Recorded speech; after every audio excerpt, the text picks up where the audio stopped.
Hello, my name is Foss and welcome back to yet another video. After completing the HeartGold randomized Nuzlocke, I figured why waste any time playing other games when I could just jump right ahead into another Pokemon challenge. So I decided to do just that. I flipped on the Switch, deleted all my saved progress in my Pokemon Sword game, including multiple Pokemon I now wish I would have saved, and began my own custom Nuzlocke challenge that I termed the Fuzzlock Challenge. Yeah, I know it's a terrible name, but just go with it, okay? What are the rules for this Fuzzlock challenge, you might ask? Well, let's go over those. First off, we'll follow the typical Nuzlocke rules, so you can only catch one Pokemon per route. Each caught Pokemon must then be surprise traded immediately upon catching, and also following any trainer battles. There's no grinding levels on wild Pokemon, there's no items in battle except for held items and of course Pokeballs. If a Pokemon dies, it must be placed in the rip box, never to be used again.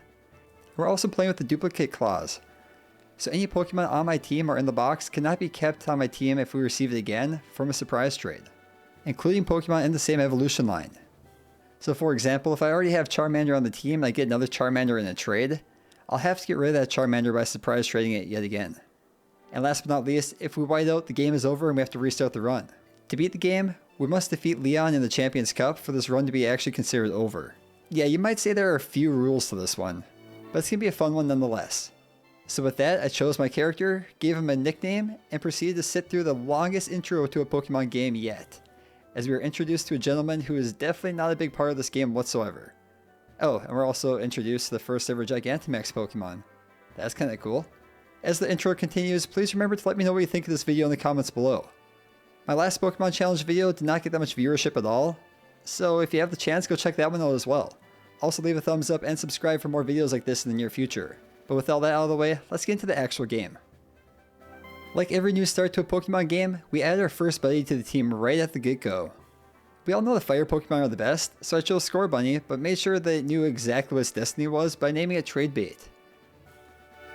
From there, I added a few more Pokemon to the team before taking on Hop in front of the professor's house. After showing Hop why he is never going to be the champion, we head to the wild area where we add our first Den Encounter Pokemon to the team before completing the first of many trades. As the game progressed and more trades were completed, I was eventually ambushed by a Duskull while only having a single Squirrelvit on the team. And that was really all that there was to say about our little squirrel friend and my first attempt at the Fuzzlock challenge. So with that, we were back in a familiar place yet again. This time we added a few more Pokemon to the team, completed more trades, and eventually ended up with a shiny level 100, totally legit Thundurus that would definitely get us to the next gym, especially since we were trade locked upon entering the gym challenge itself. Well, that's what any logical person would think anyways. Did it happen? Well, no. What really did happen is we watched in horror as Thundurus disobeyed us 12 times in a row while getting stuck in the whirlpool, hitting itself in confusion and eventually going down to a level 15 Krabby of all things. And with Thundurus gone, this run was over as well. So with that, we were choosing a new buddy, completing numerous more trades, and blowing it yet again at the gym. And then again after that. And with that, I'm sorry to tell you, but that does it for the Fuzzlock. I can't do it, okay? I just can't. I can't stand the name of this challenge any longer.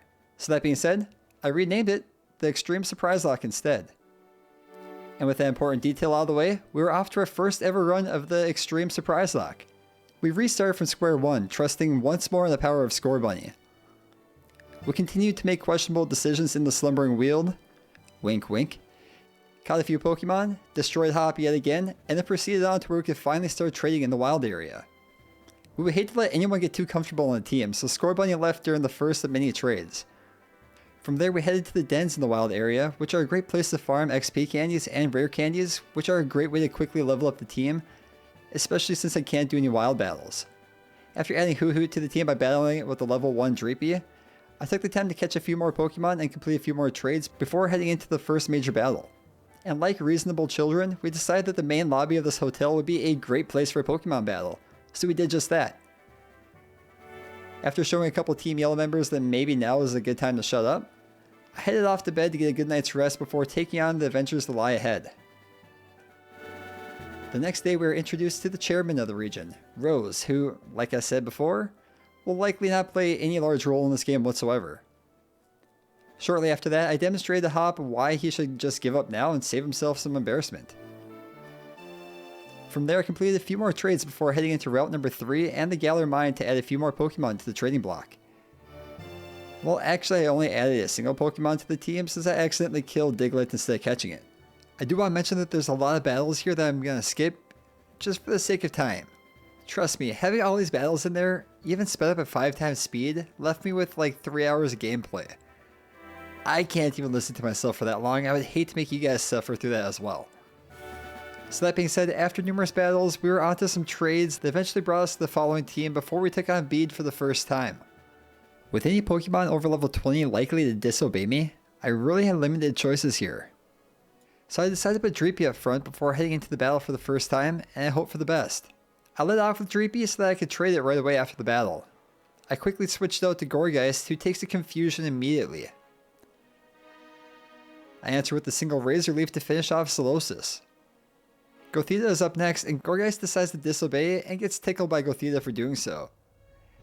Not wanting to be tickled again, it decides to finally obey me and took out Gothita with a single Razor Leaf. Then came Hatina, who gets off a confusion as Gourgeist disobeys us yet again. It then tanks a Razor Leaf before hitting us with another confusion, and then eventually goes down to a second Razor Leaf, therefore defeating Bede for the first time. Following the battle, Dreepy was traded for Maractus and Gourgeist for Centiskorch. After that, we add Yamper to the team on Route 4, before meeting up with Sonia to learn about the origins of the Darkest Day. And with that, we've experienced our first instance of Pokemon lore. Anyways, before taking on the Turffield Gym, we trade Yamper for Dreepy, leaving us with the following team before the first gym. There's a huge level gap here, and all the Pokemon that will actually obey me are basically useless, so I think I'm just going to be dealing with a lot of disobeyment during the gym battles. From there, I start the gym and put my speedrunning skills to the test as I breeze through the first section of the gym, before finally taking on Gym Trainer Samuel. I lead off with Zubat and immediately switch into Dreepy so I can trade both of them following the completion of the gym. Dreepy survives a Leaf Edge from Gossifleur before switching out to Centiskorch, who actually obeys me and takes out Gossifleur with a single Fire Fang to defeat the first gym trainer. I continue to use my speedrunning skills to complete the remainder of the gym without taking on another trainer. So with that, it was time to take on Gym Leader Milo and his team of grass Pokemon. He leads off with Gossifleur, and I was not going to mess around this time.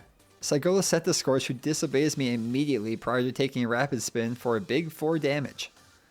It then proceeds to disobey me 3 more turns in a row before taking a nice little nap. Of course. After napping for 4 straight turns, it wakes up to finally take out Gossifleur with a single X-Scissor. Eldegoss was out next. And what some people would call overkill, I decided to Dynamax Centiskorch as Milo follows suit with Eldegoss. Centiskorch proceeds to disobey us in the first turn and takes a Max Strike in return. It disobeys us on turn 2 as well, and takes a Max Overgrowth for little damage. It finally decides to obey us on turn 3 to absolutely destroy Eldegoss with Max Flare to win us the first of many gym badges for the Galar region. After completing the first gym, Centiskorch was traded for Charmander. Dreepy was traded for a shiny level 100 Sizer, and Zubat for Salandit. On my way through Route 5, I accidentally ran into the TV Reporter double battle where I add the first Pokemon to the Rip Box, Timple. Okay, so that one wasn't a big loss, but it was a loss nonetheless. And to add to the disappointment, I also knocked out Minccino instead of catching it on Route 5. With that, my team was in shambles, so I took some time to battle more trainers to allow me to complete more trades before taking on the Team Yellow Grunts that were blocking the bridge to Hullberry. I lead off with Eevee and quickly switch out to my level 60 Zigzagoon. I then watch for 2 straight minutes as Zigzagoon disobeys me before finally taking out its little twin with a single Double Edge. Thievul is out next and goes down to Double Edge on the first turn to defeat the first of the Grunts. The second Grunt sees Eevee switch out for Salandit, who survives a scratch from Sableye before switching out to Zigzagoon again. After disobeying me for a few turns, I switch into Charmander, and then back into Salandit, admittedly on accident, who goes down to another scratch. Mudkip replaces Salandit, but doesn't have what it takes, so it also goes down to Sableye, bringing Charmander back out, who finishes off Sableye with a Dragon Breath, therefore defeating the Team Yellow Grunts and earning us the Rotom Bike. I then complete a few more trades before taking on Hop for the 3rd time. Hop leads off with Wooloo as I bring out Natu. After 3 straight minutes of hitting Wooloo with Natu's stored power, It finally went down, bringing out Corvisquire. I switch out Natu for Munna, and Munna tanks a Pluck and a Fury attack from Corvisquire before retaliating with Zen Headbutt for half of Corvisquire's health. It then takes another Pluck, misses a Zen Headbutt, takes yet another Pluck, and then finally takes out Corvisquire with another Zen Headbutt. And this brings out Thwackey, who outspeeds us with double hit before I heal up Munna using Moonlight. Thwackey then hits us with a crit Razor Leaf prior to taking a Zen Headbutt from Munna for less than half its health. I then take this opportunity to heal up Munna yet again with Moonlight, missed yet another Zen Headbutt, and then I finally took out Thwackey with a crit hit myself to defeat our rival for the third time. From there we head to Hulberry, where we are blessed with an absolute beauty. This dude is rocking some sunglasses and a hat, with a white skin-tight sweater, nice beer belly by the way, I'm pretty sure those are boxers, an ankle bracelet, and some white loafers. What a freaking stud! After scratching my eyes out, I proceed to do some fishing on the docks within Hulberry to add Choodle to the team. I then complete even more trades before heading into the Hulberry gym to earn myself the second badge of our journey. And it's time now to take on the Water Pipe Puzzle Challenge. Say that one 6 times fast. First up was Gym Trainer Julia. She leads off with Timpole, who goes down quickly to Maractus's Giga Drain, earning us the quickest victory so far. After completing the first leg of the puzzle, it was time to take on Gym Trainer Heather, whose Krabby ended our run on multiple previous attempts. I start off with Eevee but quickly switch into Maractus. In an attempt to get more trades after the gym, I switch into Wooper, who I knew could take at least a couple hits from Krabby. Krabby decides to use Harden, which allows me to switch right back into Maractus and take out Krabby with a single Giga Drain. Corphish follows suit, so with that, we have defeated Gym Trainer Heather. After completing the Water Pipe puzzle, it was time to take on Gym Leader Nessa. She starts off with Goldeen, but Maractus quickly takes it out with a single Giga Drain. Next up was Arrokuda, and Maractus finally disobeys us 2 times in a row for the first time all gym, just to take out Arrokuda on the next turn anyway, bringing out Nessa's final Pokemon, Dreadnought. She immediately Dynamaxes Dreadnought, assuming that would do the trick for her. Well, she could not be more wrong, as Maractus takes it out with a single Giga Drain, securing us the victory and earning us the second badge of the region. After that, I get some terrible dance lessons from the ball guy himself before entering Galar Mine number 2 to catch ourselves another Choodle. We completed a couple trades prior to taking on Bead for the second time. And for Bead, Solosis was out first, and goes down easily to our level 97 Stunfisk's Mudshot. Then came out Gothita, and I'm only going to show you the last couple minutes of this battle at 10 times speed. If you want to know what really happened, Stunfisk disobeyed me multiple times, then it fell asleep, then it woke up 4 turns later just to fall back asleep yet again, then eventually woke up just to hit itself in confusion. Yeah, this is not going to work, so I brought out Boltund to finish off the job. Its Crunch made quick work of Gothita, Hetina, and Ponyta without disobeying me even one time. And with that, we had defeated Bead and added a couple more Pokemon to the trade block. After battling a random worker to get Pichu, Choodle, and Shiftry into battle, I took the time to make a couple trades and get myself a totally legit, shiny level 100 mythical Pokemon on my team. As we proceeded deeper into the mine, Hop and I were confronted by a couple more Team Yell Grunts. I started off this battle with Shinx, but quickly switched into Poipole, who wiped the floor with both Weevil and Liepard before Wooloo finally stepped up its game and knocked out Lanoon. Pancham was out last and went down to one more Dragon Pulse from Poipole. The experience from this battle was enough for Shinx to think it could evolve. I was not about that, and for pulling a move like that, it was off the team for it. Once we left the mine, I caught myself coughing in the Motostoke outskirts before heading back into the wild area to catch a Vanillite at North Lake Mylock. After completing a few trades, I head back to the Badoo Inn to have yet another brawl in the hotel lobby, but this time with Marnie. Typical kid things, I'm telling ya. But Marnie led off with Krogunk, and I sent out Loudred, who takes it out with a single Hyper Voice. Next up was Scraggy, and I switched into Nickit, Igglybuff, and Timber quickly before switching back to Loudred to take Scraggy out with another Hyper Voice. Morpeko was out last, and Loudred decides that now is a good time to disobey us, so it proceeds to do so for the next 3 turns before finally taking out Morpeko with one last Hyper Voice to defeat Marnie. After the battle, I traded Loudred for Scorbunny, which was a duplicate, so I traded it yet again for a Hippopotas. then Igglybuff for Snorlax, Thweevil for Machamp, and Timber for Spectrier. Overall, I would say these are some solid trades. So with that, it was time to head into the Nuzlocke gym to take on the catching challenge. One of those previous totally legit level 100 shiny Pokemon had a Master Ball on it, so I used this opportunity to flex all over the other gym challengers. It caught a Litwick with it of all things. I then proceeded to knock out a Vulpix, a Sizzlipede, and then another Vulpix to complete the gym challenge and head into the battle with gym leader Kabu.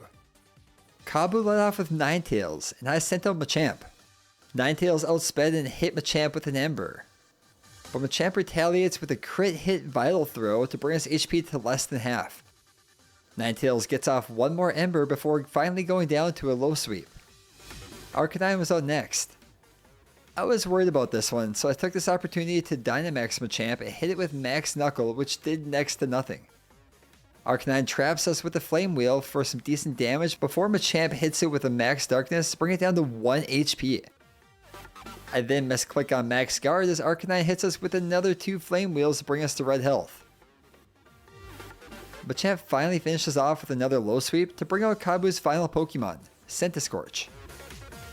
I knew Machamp would not survive this battle, so I switched to Snorlax to take it out. Centiskorch hits us with a Max Flutterby and a G-Max Centinferno before Snorlax finally gets off a high horsepower to bring it to half health. Centiskorch hits us yet again with another G-Max Centinferno before we hit it with another high horsepower to bring it down to red health. Snorlax then tanks yet another Flame Wheel before taking it out with one final high horsepower to secure us the second badge of the Galar region. From there, we leave the gym to receive what is probably the worst cheer I've ever heard and or read in my life. After that, I try to hide my face in embarrassment as I head into the wild area to catch myself a Sneasel in the Stony Wilderness Den and a Binacle in the Dusty Bowl. We then complete at least one more trade before heading into the Hammerlock Vault to receive even more Pokemon lore. After that, we head on to Route 6 where we are stopped by an impassable set of Team Yell grunts. Wait, what? Why does she get to just pass through with no questions asked? Whatever, I guess I'm just gonna have to fight my way through this one yet again. I start off with Raboot, who is not quite enough to finish off Zigzagoon. So I bring out Ludicolo, who makes quick work of it through the use of Energy Ball. The second grunt followed literally the same story to secure us an easy victory yet again over the Team Yell grunts. We are then introduced to a creepy old lady before heading on to the Stow-on-Side City. What a strange name for a city, by the way. But on the way there, we trade Raboot for Charmander and Ludicolo for Tyrant before taking on a cracked out artist who was no issue at all to our team.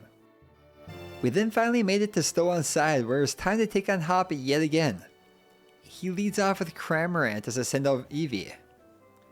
Since Eevee is only level 1, I switch out to Gourgeist, who immediately takes his super effective Pluck for next to no damage. Cramorant then uses Dive and Gourgeist proceeds to miss his Seed Bomb because of this. Cramorant then hits us with Dive for next to no damage yet again. And how am I just noticing now that it comes up with an Arrokuda in its mouth? Looks rather sexual to me. Cramorant then takes a Seed Bomb from Gourgeist but manages to spit out the Arrokuda before going down to deal the most damage Gourgeist has seen all battle. Next up was Thwackey. Gourgeist disobeys us as Thwackey hits it with a not very effective Razor Leaf. The Ghost Gourd decides to actually obey us on the next turn and takes out Thwackey with a single Shadow Ball. Silicobra is out next and goes down quickly to a Seed Bomb, bringing out Toxel, who is no match for the power of Gourgeist's Seed Bomb. It goes down and we have defeated Hop yet again. Following this battle, we trade Eevee for Charmander, which is a duplicate, so I traded again to get another shiny Scizor. And I also trade Gourgeist for a different type of ghost Pokemon, Ghastly.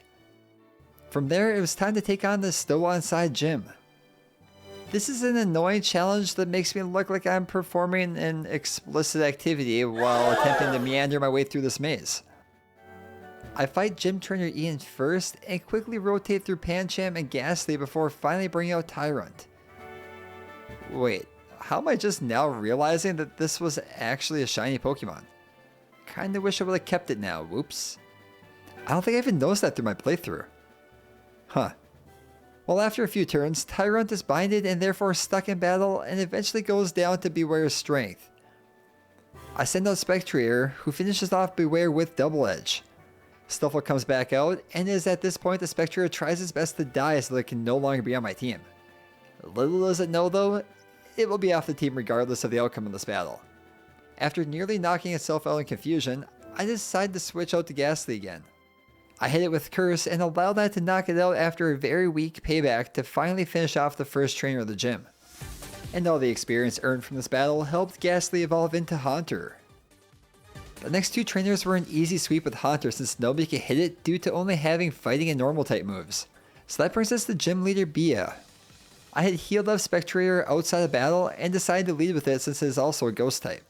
Bia leads with Hitmontop and proceeds to try to hit my ghost Pokemon with Quick Attack. Amateur hour, jeez. Obviously that did not work, so Spectrier takes it out with a single Thrash. Pangoro is out next and barely gets its footing before getting knocked out by yet another Thrash. Get it? Barely? Oh, I cracked myself up way too much. Probably more than any sane person actually should. Anyways, Spectrier then becomes confused from Thrash and hits itself in confusion, then disobeys us and takes a few brutal swings from Surfetch before finally using Thrash to take it out, bringing out Bia's final Pokemon, Machamp. Both her and I Dynamax are Pokemon, but Spectrier takes this opportunity to nap throughout the entire Dynamax state while taking numerous Max Darkness attacks from Machamp. The napping continues once they both return to normal state, but eventually Spectrier gets off a Thrash to take out Machamp and secures the 4th badge of the Galar region. Following this battle, we trade Spectrier for Mudbray and Haunter for Machop before finding out what all the commotion is above the gym. Turns out it was Bede with his the large elephant Pokemon thingy, okay? In an attempt to keep what is behind the mural a secret, I decided to take on Bede in hand-to-hand combat. And by that I mean I send out my Pokemon to do my bidding. He leads off with Duosion as I send out Shelder. I quickly switch into my level 100 Shiny Joltik, who takes a puny little Psybeam before destroying Duosion with a single Giga Drain. Gothita is out next, and she too goes down to a Giga Drain. Then came Hatchrim, so I decided to throw Mudbray out in hopes that I could switch again quickly and trade it. Yeah, that did not happen, and it was a hard hit from Psybeam that makes it faint, so I send out Joltik yet again. After numerous turns of disobedience, it finally hits Hatchrim with Giga Drain to finish it off. Wow, that could have gone so bad if Joltik would have just hit itself in confusion. But Ponyta is out last. And guess what? Joltik disobeys us yet again. But Ponyta just uses agility, therefore allowing Joltik to use Giga Drain on the next turn to knock it out and finally defeat Bede. So many times throughout this run, disobedience has almost been the downfall of the entire challenge. I've had Pokemon obey me on every turn despite being level 100. And I've also had times where my Pokemon disobey me for 10 straight minutes while also falling asleep and hitting themselves in confusion. And that is what makes this challenge so hard throughout the majority of the main storyline. After Bede receives his stern lecture from the chairman of the region, it is revealed that he was in fact onto something by destroying that mural. Is nobody going to acknowledge the fact that he was actually onto something? So with that, we receive more Pokemon lore. We trade Shelder for Fletchling, and instead of trading Joltik, I stored away in my PC for later transfer to my Pokemon home. I mean, I'm not going to go grind encounters to try to get a shiny Joltik of all things in the future. The shiny color barely differs from the base color. This is going to save me so much time. And just an FYI, I do choose to do this with other shiny Pokemon as well throughout this challenge, in which case I basically just sacrifice those Pokemon and don't trade them in the future. Therefore, I have one less Pokemon to use in the challenge. After that, I head back into the wild area to catch myself a Palpitoad in the den at West Lake Axwell, a Machop in the grass at Giant Seat, and a Sizzlipede in the den at South Lake Mylock. From there, I traded Palpitoad for Riolu, Machop for yet another Charmander, and Sizzlipede for Zigzagoon before heading into the Glimwood Tangle to catch myself a Hatchrim. My team was not looking very stellar at this point. So I fought a few trainers in the area in order to make a couple more trades. Okay, my computer can barely even handle the scene that I created with all these trades happening. I crashed DaVinci Resolve 3 times just making this one scene. I'm working on a budget here, okay? Give me a break. Okay, so after all the trading, here's my team. The level cap for obedience at this point is level 60, so I do have quite a few Pokemon at this point that will actually obey me. I have a feeling that Excadrill is going to be my go-to Pokemon here. And with that, we head into the Blondlia gym to take on Opal's quiz challenge. Just as I suspected, the 3 gym trainers were a clean sweep with Excadrill, so that brings us to the gym leader Opal. She starts off with a Galarian Weezing, but I thought why switch up what worked so well up to this point? So I sent out Excadrill yet again. With Weezing having the Levitate ability, I had no choice but to use Rock Slide, which is only enough to bring it down to yellow health. Weezing retaliates with a weak tackle, and after answering a brainbuster of a question, Excadrill receives a large speed boost before taking out Weezing with another Rock Slide. Mawile is out next, and it hits me with an Intimidate to lower my attack. But it is weak to ground, so Earthquake takes it out without a problem. Then came Togekiss, who is weak to rock, but manages to survive a Rock Slide on the first turn. It hits Excadrill with a not very effective Air Slash before I answer a trick question to give Excadrill a huge defense boost. A second Rock Slide takes it out, bringing out Opal's final Pokemon, Alchemy. After both of us Dynamax our Pokemon, Excadrill hits Alchemy with a Max Quake to bring it to low health. Alchemy uses his signature move, G-Max Finale, which does next to nothing to Excadrill, who finishes off with another Max Quake to secure us the victory and therefore earns us the 5th badge of the Galar region. From there, I flew to Motostoke to get myself a haircut and a new outfit to commemorate the furthest attempt I've made yet in this challenge. I then trade Excadrill for Pyukumuku before listening to Opal be completely incorrect with her sense of colors. This is obviously magenta, dummy. I watched Blue's Clues growing up, I would know. I then continue west to take on Hop for the 6th time. He leads off with Trevenant and I send out Scyther, but quickly switched out for Tranquil, then Wobbuffet, and then finally Sandaconda. Sandaconda stirs up a sandstorm before hitting Trevenant with Skitter Smack. What a great name for a move, by the way. Which brings Trevenant to low health. Hop heals the Ghost Tree with a Hyper Potion, but another Skitter Smack and a Scale Shot was enough to take it down. Next up was Rylaboom, who could be very dangerous if I don't take it out right away. With a single Skitter Smack, I was able to do just that. Snorlax was out third, and I was able to burn it right away using Scorching Sands. Snorlax then used Stockpile before getting hit by Sandaconda's Skitter Smack. It then stockpiles yet again for some reason, and proceeds to go down to one last Skitter Smack. Heatmore is out next, and goes down quickly to a single Scorching Sands, therefore bringing out Hop's final Pokemon, Boltund, who also goes down to a single Scorching Sands to secure us yet another victory over a rival. When will this guy ever learn? It was then time to head down Route 7 where I caught myself a Thweevil before heading into the Route 8 ruins where I added a Pawniard to the team. After fighting a few trainers in the area, it was time to make quite a few more trades. Oh boy. Hang in there, computer. Don't fail me now. Come on. Oh man. Well, it may not look like a lot to you once it's all rendered, but my computer runs at about 1 frame per minute during these sections and sounds like a helicopter trying to take off. If you know of any way to make this more efficient, please let me know in the comments below. But with all that out of the way, it was on to Sirchester where we were set to take on the Fall to Your Death challenge. Like really, this is a very dangerous challenge I feel like. But then again, what in Pokemon actually is safe to do? These challenges are just getting less and less chill as we go along. Anyways, after spending a couple minutes looking up the walkthrough on how to get through the maze and sweeping most of the trainers with a single Wishiwashi, I finally made it to Gym Leader Gordy. He leads off with Barbaracle, and I again send out Wishiwashi who schools into his combined form. Barbaracle uses Shell Smash to lower its defense while also raising its attack and speed, and I have Wishiwashi use Dive. This ends up taking out Barbaracle with a single hit on the next turn. Shuckle, the most terrifying Pokemon of them all, was out next. But it too goes down to a single dive from Wishiwashi. The story is much of the same for Stonejourner, who is out next. So that brings out Gordy's final Pokemon, Colossal, who he Dynamaxes right away. I again use Dive with Wishiwashi as he misses his signature move, G-Max Volcalith, in the process. Wishiwashi then comes up from the depths to take out Colossal with a single hit and secures us the victory. Not gonna lie, having the higher level caps is making this a bit easier than I expected at this point. As long as I keep getting these high level trades, the rest of this challenge should be a cakewalk. But with that, we only have 2 gym badges left to go. Following this battle, I trade Wishiwashi for Grubbin before heading into the cafe for even more Pokemon lore. I was thinking about skipping the next hot battle since I've already mentioned 6 other ones up to this point, but this next battle almost ended my run completely. This was the very beginning of my next stream, and I was a little distracted and forgot to switch out Charmander, who went down easily to Double's Double Edge. I sent out Pyukumuku next, and quickly realized that it had no physical attacks. I attempted to counter, but nothing happened, so I followed that up with Toxic. Counter failed yet again, but Double hit me with a takedown to allow me to deal huge damage on the next turn with Counter to take it out. Next up was Rylaboom, who hits Pyukumuku hard with Drum Beating to bring it down to red health. I used Recover to gain a large chunk of the health back. Knowing I'd be outsped, I decided to use Toxic as Rylaboom again uses Drum Beating to bring Pyukumuku down to red health yet again.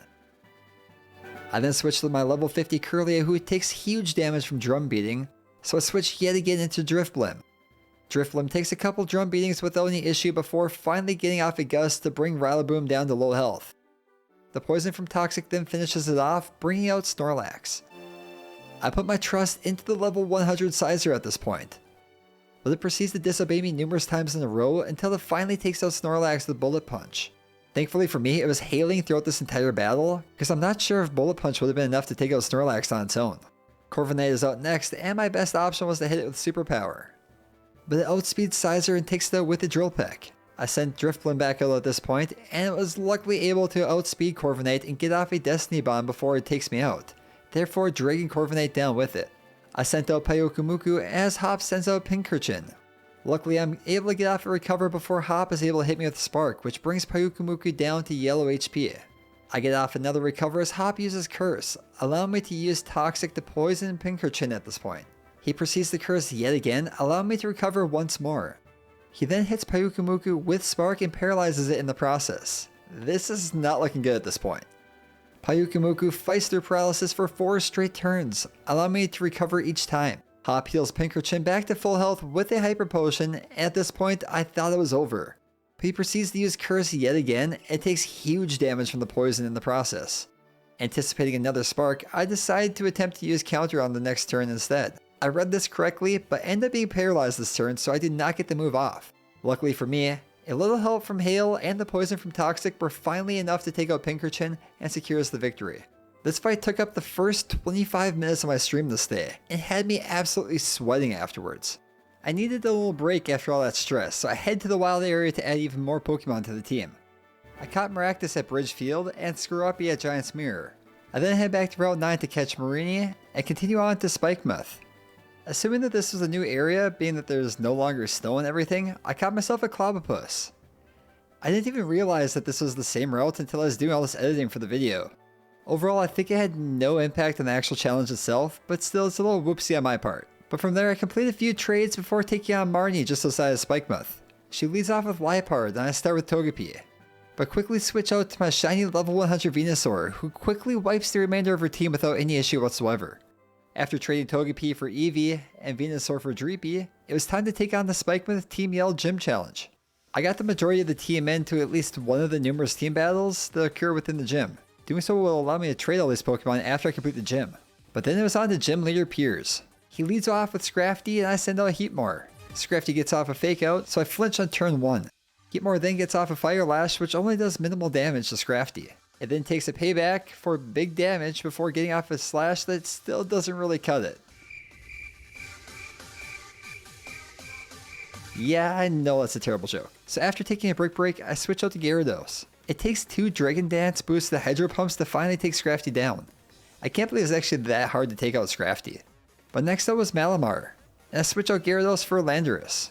Landorus takes a Psycho Cut before missing a Stone Edge and then taking yet another Psycho Cut. The Stone Edge lands on the next turn though, knocking out Malamar and bringing out Obstagoon. Landorus disobeys us a couple turns in a row, but only takes minimal damage in the process from Obstagoon. But eventually it does land a U-turn, which leads into me sending out Noctowl, just to immediately switch it back out with Landorus and finishing off Stunky with one last U-turn to secure us the second to the last gym badge for this region. Upon leaving Spikemuth, we are greeted by Leon just as an explosion is heard off in the distance. Instead of going to see what all the commotion is about, I head back into the wild area, where I knocked out the Eldegoss at the Giant's Cap, then Mantike at the Lake of Outrage before catching Sneasel at Hammerlock Hills and Snover at Axew's Eye. We complete far too many trades before meeting up with the team back at Hammerlock where we discuss the plan going forward. Turns out we're going to have to wait a little bit longer, so in the meantime, it's time to take on the final gym of the Galar region and its gym leader Rayhan. This one consists of a whole bunch of double battles that are actually pretty easy to do, but then there was Rayhan himself. And for this battle I sent out Toxapex and Rylaboom as Rayhan sends out Flygon and Gigalith. Rylaboom disobeys and Toxapex's liquidation does next to nothing to Flygon. Breaking Swipe does a little damage to both Toxapex and Rylaboom before Rylaboom finally gets off a Wood Hammer to take down Gigalith. Poison Jab does a little damage to Flygon, but it also poisons it in the process. Sandaconda replaces Gigalith for Rayhan and goes down to a Grassy Glide from Rylaboom. Toxapex proceeds to do very little damage yet again to Flygon using Liquidation, as Duraludon is out next. Both Rylaboom and Duraludon Dynamax as Toxapex hits Flygon one more time with Liquidation, which allows Poison to finally knock it out. After numerous turns of disobedience for Rylaboom and Xatu getting knocked out, Carkol was called in to finish off Duraludon with Incinerate to secure us the victory and therefore the final badge of the Galar region. Following this battle, I completed the necessary trades until I ended up with the team you see here. This is every Pokemon I had left I could actually use, except all those shiny level 100 Pokemon I also have stored in my PC that I could still trade if needed, but I'd really prefer to have them go to my Pokemon home at the end of the challenge. I knew I had to do something to get some experience on the team though, so I attempted to do a little camp out and make some curry, which really turned out to be a huge waste of time overall. Then I got the idea from chat that there are many more encounters at the Isle of Armor expansion area, which I had previously purchased for the game. I mean, it wasn't against the rules that I couldn't go there, so why not do it? And it was here that I caught Buniri at the Fields of Honor, Wingull at the Workout Sea, another Wingull at the Stepping Stone Sea, Gyarados at the Loop Lagoon, Wimpod in the Courageous Cavern, Sobble at the Soothing Wetlands, Poliwag in the Brawler's Cave, Miltank in the Training Lowlands, Mienfoo at Challenge Road, and finally Mr. Mime at Route 20 on the main map. Wow, I just did that in one take. That was pretty tough. And with all that out of the way, it was time to break my computer by showing you all the trades at one time. Oh my god, the sound my computer is making is just unreal. This rendering process might be the end of my computer. Okay, I really have to start cutting these trades out of the video, as it's really taking a big toll on my computer. But from there, it was time to finally start the Champion Cup. Here's my team heading into the first battle against Marnie. With no level cap for obedience at this point, I think this will be a cakewalk with the level 100 Zapdos and the level 73 Steelix on my team. Marnie leads off with Liepard and I start with Hippopotas, but quickly switch into Relicanth, who takes a Snarl before hitting Liepard with an Ancient Power for a small amount of damage. After a couple turns of Yawn and Ancient Power, Relicanth finally takes it out with a Rock Tomb. Scrafty is out next and I quickly hit it with a Yawn and it retaliates with a couple scary faces before falling asleep. After a few more turns, I realized that Relicanth was just not going to cut it. So I bring out Flapple, who deals decent damage with Wing Attack, but Marnie heals up using a full restore. The next Wing Attack does just over half damage, so the second Wing Attack after that takes it out. This brings out Toxicroak, who goes down to a single crit hit Wing Attack, which also happens to be super effective in this situation. And from there is Morpeko. I decided to Dynamax Flapple at this point and hit Morpeko with a Max Phantasm to bring it to red health. It hits Flapple with a bite before going down to another Max Phantasm. Grimmsnarl is out last and is Dynamax as Flapple leaves its Dynamax state.